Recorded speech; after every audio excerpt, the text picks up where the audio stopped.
আমি তোমার ব্যবহার অক্ষরে অক্ষরে মনে রাখব। তোমার উচিত আমার আদেশ অক্ষরে অক্ষরে মানা। মেয়েটি তার স্বামীর কথা অক্ষরে অক্ষরে পালন করে। লোকটি ইসলামের বিধিনিষেধ অক্ষরে অক্ষরে পালন করে। ভালো শিক্ষার্থী শিক্ষকের কথা অক্ষরে অক্ষরে পালন করে। Hello viewers, welcome to my channel English now and দেন।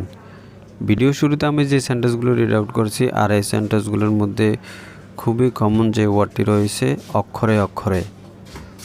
এর জন্য আমরা ইংরেজিতে ব্যবহার করতে পারি টু দ্য লেটার।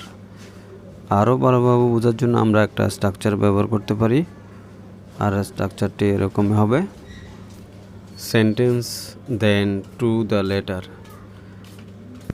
তাহলে এক এক করে দেখে নিই আজকের ভিডিওর ইংলিশ ট্রান্সলেশনগুলোই। তার আগে বলে রাখি, আপনি যদি আমার চ্যানেলে নতুন হয়ে থাকেন তাহলে অবশ্যই চ্যানেলটি সাবস্ক্রাইব করবেন এবং পাশে থাকা বেল আইকনটি অন করে দিবেন, যাতে করে এই ধরনের ইনফরমেটিভ ভিডিওগুলি সবার আগে আপনি পেয়ে যান। তাহলে শুরু করা যাক। আমি তোমার ব্যবহার অক্ষরে অক্ষরে মনে রাখব। I will remember your behaviour to the letter.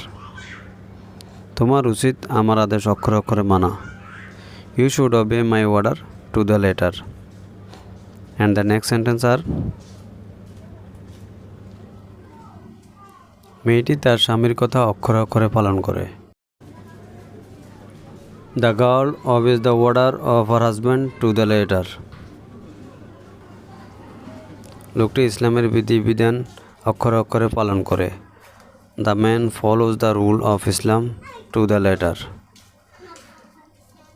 And the next sentence, ভালো শিক্ষার্থীরা শিক্ষকের কথা অক্ষরে অক্ষরে মানে।